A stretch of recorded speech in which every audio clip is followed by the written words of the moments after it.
각 나라마다 인사말이 있습니다. 영어의 인사말은 만나면 헬로라고 하고 아침 인사는 굿모닝이라고 하죠. 그리고 독일어에도 제가 옛날 다닐 때는 독일어를 배워서 구텐 모르겐 뭐 이렇게 얘기를 합니다. 프랑스는 봉주르 뭐 이런 인사말들이 있고요. 우리는 만나면 뭐라고 하죠? 하이 이렇게 합니까? 하이는 우리말이 아니죠. 안녕이라고 주로 합니다. 이스라엘에도 이전부터 내려오는 인사말이 있습니다. 샬롬입니다. 샬롬은 이스라엘 사람들이 지금도 가장 부르기를 좋아하고 자주 하는 인사말입니다. 이 샬롬은 우리나라의 안녕과 그 뜻이 아주 비슷합니다. 우리나라 말의 안녕이라는 것은 평안하고 평강의 그런 날을 가지라는 의미인데 샬롬 또한 우리나라 말로 번역을 하면 성경마다 평화, 화평, 평안, 평강으로 번역을 하고 있습니다. 다양한 번역만큼 샬롬이라고 하는 뜻 속에도 미세한 차이고 미묘한 차이지만 이런 많은 뜻들이 담겨 있습니다. 전쟁이 없는 평화가 바로 샬롬이고 인간과 인간 사이에 화평한 것 또한 샬롬입니다. 그리고 신체적으로 건강한 상태가 곧 샬롬입니다. 마음의 근심과 두려움이 없는 평화의 상태가 곧 샬롬입니다. 이스라엘 백성은 그만큼 어려움을 많이 겪고 안전하지 못한 시대를 살았기에 이 샬롬이라는 인사를 참으로 좋아하고 그렇게 자주 부릅니다. 이스라엘에는 예루살렘이 있습니다. 이 예루살렘의 살렘도 바로 샬롬에서 나온 그 어원이 같은 뜻입니다. 그래서 예루살렘이라고 하는 이 지명은 평화의 땅, 평화의 터다라는 말로 그 뜻이 담겨져 있습니다.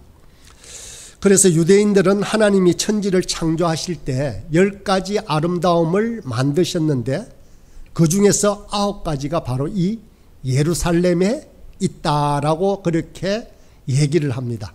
그만큼 멋진 평강의 도시, 평화의 도시, 화평의 도시라는 것입니다. 그런데 요즘 보면 예루살렘이 그렇지가 않습니다. 지난 3000년간에 걸쳐서 이 예루살렘의 주인은 20회 이상 바뀌었습니다. 성벽은 완전히 파괴되었습니다.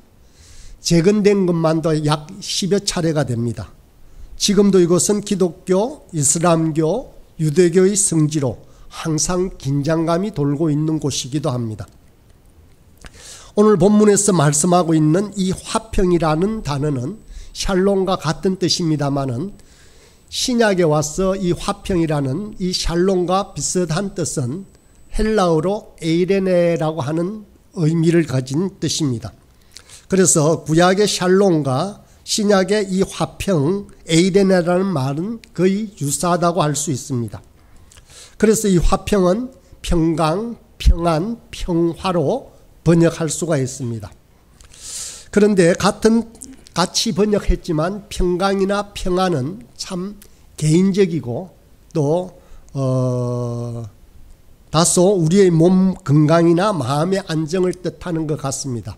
그런데 평화라는 말은 다소 의미가 넓습니다. 사회적인 관계의 공의와 정의를 포함하고 있는 듯합니다. 오늘 읽은 본문의 화평에는 이 모든 뜻이 담겨 있습니다. 우리는 화평의 사람으로 부름을 받았습니다. 그래서 믿는 사람들은 스스로를 하나님의 자녀라고 부릅니다. 하나님의 자녀는 곧 하나님의 아들을 말합니다. 오늘 본문에서도 화평케 하는 자가 복이 있는데 그가 하나님의 아들이라 일컬음을 받을 것이다 라고 합니다. 이 본문을 뒤에서부터 해석하면 하나님의 아들이 있는데 그 하나님의 아들은 곧 평화의 사람들이다 라는 의미가 됩니다. 저와 여러분이 만약에 하나님의 아들이라는 것이 분명하다면 우리는 어떤 사람이라고요? 바로 화평의 사람, 평화의 사람이라는 것입니다. 그래서 오늘날 제가 생각하기에 우리 시대에 가장 필요한 가치는 사회적으로나 교회적으로 바로 이 화평이라는 생각이 듭니다. 특별히 한국 사회에서는 그렇습니다. 7, 80년대는 가장 중요한 가치가 한국 사회에서는 민주라는 말과 정의라는 용어였습니다. 그러나 오늘날에 있어서는 바로 이 평화, 화평이 아주 중요한 시대가 되었습니다. 지금 우리나라는 자기 권리 주장으로 가득한 사회가 되었습니다. 큰 소리가 끊이지가 않습니다. 우리 마음속에는 말할 수 없는 분노와 화로 들끓고 있습니다. 모든 계층이 그렇습니다. 전쟁을 전에는 정의를 이루기 위해서 평화를 희생하는 일도 있었습니다. 전쟁을 하는 이유도 평화를 지키기 위해서라고 말합니다. 그렇지만 전쟁은 결코 그렇게 정당화할 수 있는 용어가 아닙니다. 평화를 이루는 길은 평화의 방법을 통해서만 이루어집니다. 우리로 하여금 하나님의 아들이라면 화평케 하는 자다라고 했는데, 화평케 하는 자라는 어원은 평화라는 에이레네와 만들다의 포요서가 합쳐진 말입니다. 이것을 영어로 표현하면 피스메이커입니다. 평화를 만드는 사람. 예수님께서 말하시는 사람은 단지 평화를 그저 사랑하거나 인격적으로 평화로운 품성을 가진 사람이 아니라 이 평화를, 이 화평을 만들어가는 사람이다라는 것입니다. 갈등을 조정하고 자기 평화를 위해서 이웃과 평화롭게 하는 사람이 곧 화평케 하는 사람이고, 그 사람이 바로 하나님의 아들이다라는 것입니다.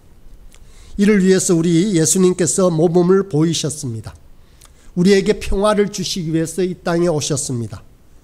예수님이 바로 평화를 만드는 분이셨습니다. 하나님과 우리는 죄 때문에 서로 화해할 수 없는 존재입니다마는 이런 원수 관계를 예수님은 십자가에 매달리심으로 우리로 하여금 화평케 만드셨습니다. 예수님은 하나님과 인간을 화해시켰을 뿐만 아니라 인간과 인간 사이에도 담을 헐고 하나 되게 하셨습니다. 에베소서 2장 14절에서 16절 말씀을 세 번역으로 제가 천천히 한번 읽어보겠습니다. 그리스도는 우리의 평화이십니다. 그리스도께서는 유대 사람과 이방 사람이 양쪽으로 갈라져 있는 것을 하나로 만드신 분이십니다. 그분은 유대 사람과 이방 사람 사이를 가르는 담을 자기 몸으로 허무셔서 원수된 것을 없애시고 여러 가지 조문으로 된 계명의 율법을 폐하셨습니다. 그분은 이 둘을 자기 안에서 하나의 새 사람으로 만들어서 평화를 이루시고 원수된 것을 십자가로 소멸하시고 이 둘을 한 몸으로 만드셔서 하나님과 화해시키셨습니다. 다시 말하면 예수님의 십자가는 하나님과 우리 사이의 관계를 회복시켰을 뿐만 아니라 사람과 사람 사이에서도 일어나는 불화와 갈등, 다툼을 해결하셨다라는 말입니다. 그런데 분열과 갈등이 일어나는 것은 하나님의 뜻이 아닙니다. 바로 사탄의 역사입니다. 에덴 동산에서 아담과 하와가 죄를 범함으로 말미암아 하나님과의 관계에서도 평화가 깨어졌습니다. 인간과 인간 사이에도 평화가 깨어졌습니다. 그래서 서로의 잘못을 상대방에게 미루는 것이 되었습니다. 극기하는 가인은 자기 동생을 죽이는 살인에 이르기까지 합니다. 이로 인해서 또 다르게 인간과 자연과의 화목도 깨어집니다. 인간은 땅을 착취하고 정복하는 대상으로 삼았고, 땅은 인간에게 가시덤불과 웅坑기를 내어서 인간을 괴롭힙니다. 죄는 바로 이렇습니다. 세 가지, 하나님과의 관계도 끊었고, 다른 사람과의 관계도 끊었고, 자연과의 관계도 담을 짓게 만들었다라는 것입니다. 이것을 회복하신 분이 바로 예수님이십니다. 예수님은 이처럼 평화를 사랑하고 평화를 만드는 분이십니다. 주님은 서로 갈라지고 갈등하는 사람들을 온전히 하나 되게 하셨습니다. 그리고 우리에게 명령하십니다. 바로 이 평화를 이루라라는 소명을 주셨다는 것입니다. 예수님은 예배보다도 더 중요한 것이 있다라고 했습니다. 무엇일까요? 바로 화목이라고 했습니다. 마태복음 5장 23절과 24절에 보면 그러므로 예물을 제단에 드리려다가 거기서 내 형제에게 원망들을 만한 일이 있는 것이 생각나거든 예물을 제단 앞에 두고 먼저 가서 형제와 화목하고 그 후에 와서 예물을 드리라. 즉 예물을 드리는 것보다 형제 간의 화목 곧 평화가 더 중요하다는 것입니다. 오늘날의 한국 사회처럼 평화가 소중하고 그리운 때가 없었던 것 같습니다. 그만큼 갈등이 심하기 때문입니다. 이전에는 우리는 갈등이라고 하면 남북 간의 체제 갈등만, 이데올로기의 대립만 생각했습니다. 그런데 지금은 대한민국 내부의 갈등투성이가 되고 말았습니다. 영호남의 지역 갈등, 노동자와 사용자의 노사 갈등, 젊은 세대와 어른 세대의 세대 갈등, 이제는 진보와 보수의 이념과 가치관 충돌로 말미암아서 점점 더 불안하고 그렇고 불편한 사회가 되었습니다. 서울에는 강남과 비강남의 갈등도 있다고 합니다. 수도권과 지방의 갈등도 만만치가 않습니다. 신문이나 인터넷을 보고 나면 오히려 화가 납니다. 그 안에는 진실과 따뜻함이라고는 없습니다. 자기 주장과 비방만 살아 있습니다. 모두가 화가 나가 있는 것처럼 신문을 보면 그 속에 그 화가 솟아나는 것처럼 눈에 환하게 보이는 듯합니다. 그런데 더 큰 문제는 이런 분란이, 이런 다툼이 한국 교회 내에서도 예외가 아니라는 것입니다. 교회도 한쪽에 쏠려 있습니다. 중재자로서의 역할을 감당하지 못하고 있습니다. 교회는 명백히 신앙적이고 도덕적인 이유가 아니라면 갈등의 축에 끼어서는 안 됩니다. 양쪽 주장에는 모두 타당성이 있기도 하기 때문입니다. 또 교인들 내부에서도 정치 성향에 따라 양분되기 때문에 교회가 한쪽 편만 지지하거나 손을 들어주어서도 안 된다는 것입니다. 보수교회가 따로 있어야 되고 진보교회가 따로 있다는 것은 하나님의 뜻이 결코 아닙니다. 어떤 직업군의 교회가 있고 이런 직업군의 교회가 있다는 것 또한 잘못된 것입니다. 교회는 그들을 화해시키는 중재자가 되어야 합니다. 교회가 힘써야 할 일은 무엇보다도 화평함입니다. 세대 간에, 지역 간에, 이념 간의 깊은 골을 메우고 그들을 화해시킬 수 있는 일에 주력해야 합니다. 그래야 그들이 바로 하나님의 아들입니다. 그냥 화해시키기는 하되 당신들 화목하시오 이렇게 외친다고 해서 세상의 평화가 이루어지는 것은 결코 아닙니다. 세상을 비판하고 판단하기보다도 교회 안에 있는 이런 갈등들을 없애고 서로 평화할 수 있는 방법을 모색해야만 합니다. 그렇게 먼저 사는 것이 중요합니다. 교회가 먼저 평화의 길을 보여주고 화평한 삶을 살아가는 모습을 보여주어야 합니다. 교회 교인들 한 사람 한 사람이 바로 평화의 사도가 되어야 합니다. 그래야 한국 사회에 희망이 있습니다. 한국 교회를 놓고 기도하는 이유가 됩니다. 그런데도 불행히도 하나님의 자녀된 우리 스스로가 평화의 사도가 되는 것을 포기합니다. 아예 문제의식도 없습니다. 어쩌면 우리들도 현재 한국 사회의 여러 정치 사회적 이슈에 대해서 자기 나름의 판단을 하고 있습니다. 그렇지만 그 문제 내 이면에는 단순히 자신이나 집단의 이익을 쫓아 판단하고 있는 경우도 있습니다. 그러나 평화의 사람이 되려면 자기 이익을 생각해서는 안 됩니다. 자기의 정치적인 견해가 어떤지, 그리고 이념이 어떤지, 세대가 어떤지, 지역이 어떻든지 간에 자기가 손해보는 사람은 결코 나쁜 사람이 아닐 것입니다. 그 나라와 그의 의를 먼저 구하는 사람이 바로 평화의 사람이 될 수 있습니다.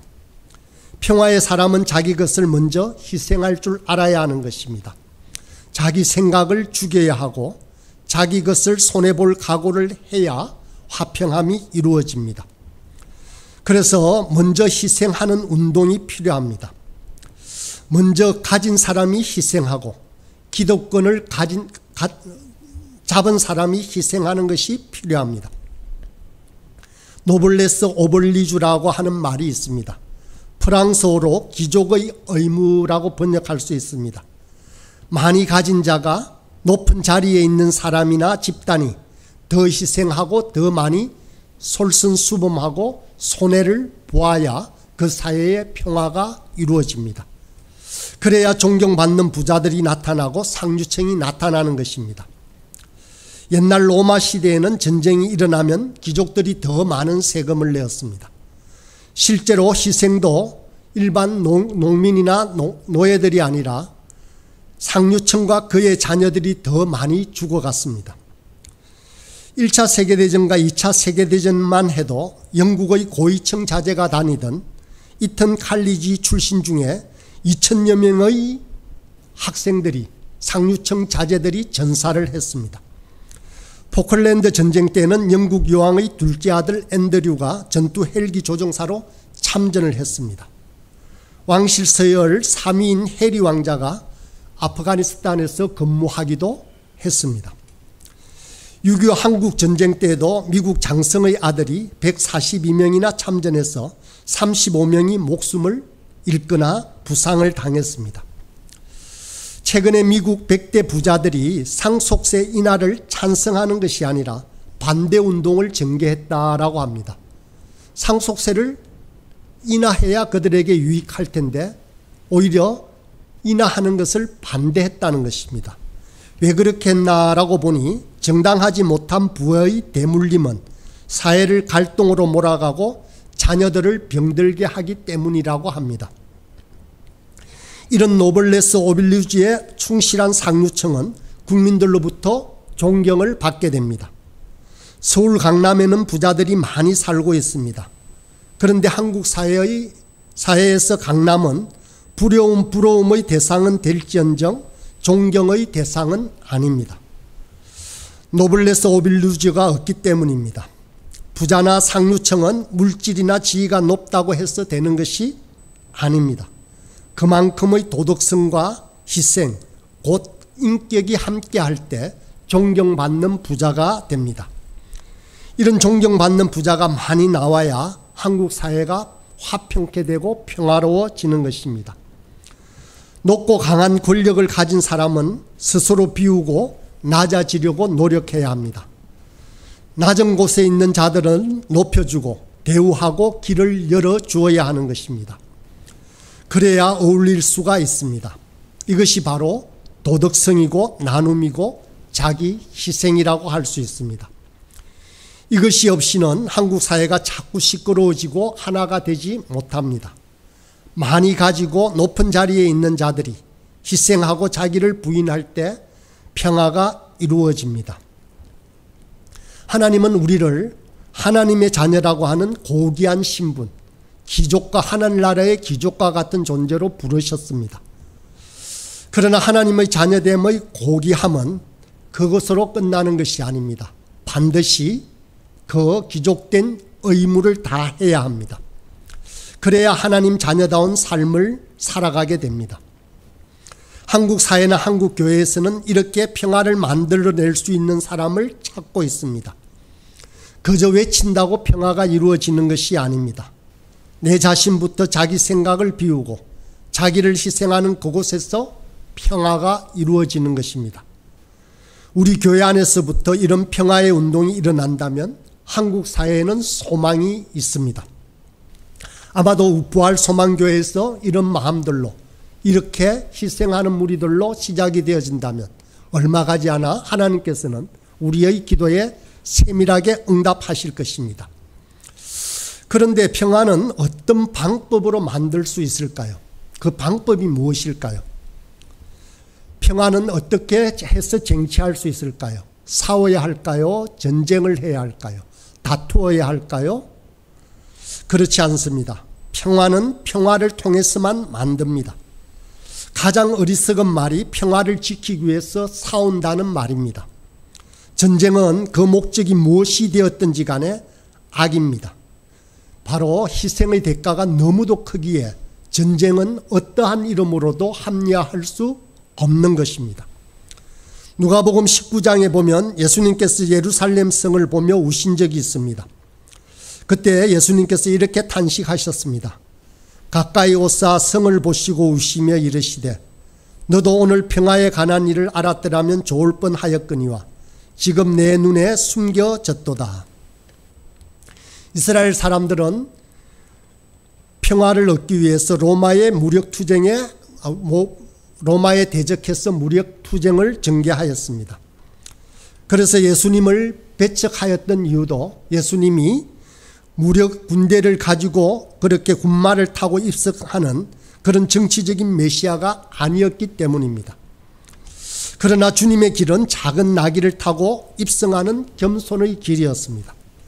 십자가에 죽는 자기 희생의 길을 걸어갔던 것입니다. 그러자 유대인들은 그런 예수님을 십자가에 못 박아 죽이셨습니다. 그렇다면 이스라엘 백성들이 무력 투쟁한 결과 로마로부터 평화를 얻었을 것 같습니까? 그 결과는 누가복음 19장 43절 44절에 나옵니다. 그날들이 너희에게 닥치리니 너희 원수들이 토성을 쌓고 너를 애워싸고 너를 사면에서 제어들어서 너와 내 안에 있는 내 자녀들을 짓밟고 내 안에 돌 한 개도 다른 돌 위에 얹혀 있지 못하게 할 것이다. 이것은 하나님께서 너를 찾아오신 때를 너희가 알지 못하기 때문이다. 이렇게 예수님께서 예언하셨는데 실제로 AD 70년경에 이런 일이 일어났습니다. 그래서 예루살렘 성이 무너지고 돌 위에 돌 하나도 얹혀지는 일이 없었습니다. 수십만 명이 죽고 말았습니다. 참 세상 일이 이렇습니다. 평화를 위한 투쟁이 가장 평화 아닌 길로 우리를 몰아갑니다. 화평케 한다라고 말을 하면서 전쟁이나 무력 행위를 하면서 평화 아닌 길로 우리를 쫓아가고 맙니다. 한자말에 보면 상선약수라는 말이 있습니다.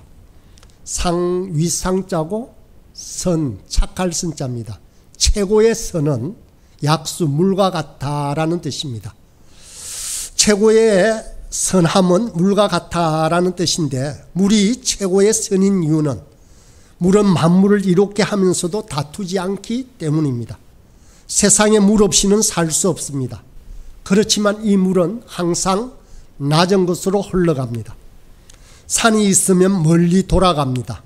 바위가 있으면 피해갑니다.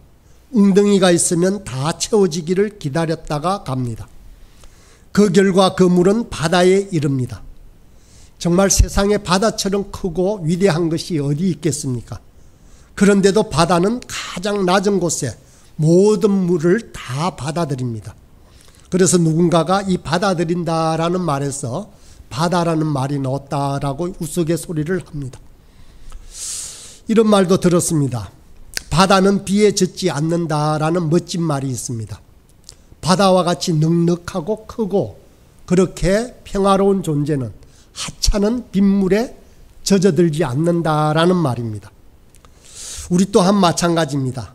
화평함이나 평화와 같은 넉넉한 삶을 살아가는 자들은 사소한 것에 흔들리지 않습니다.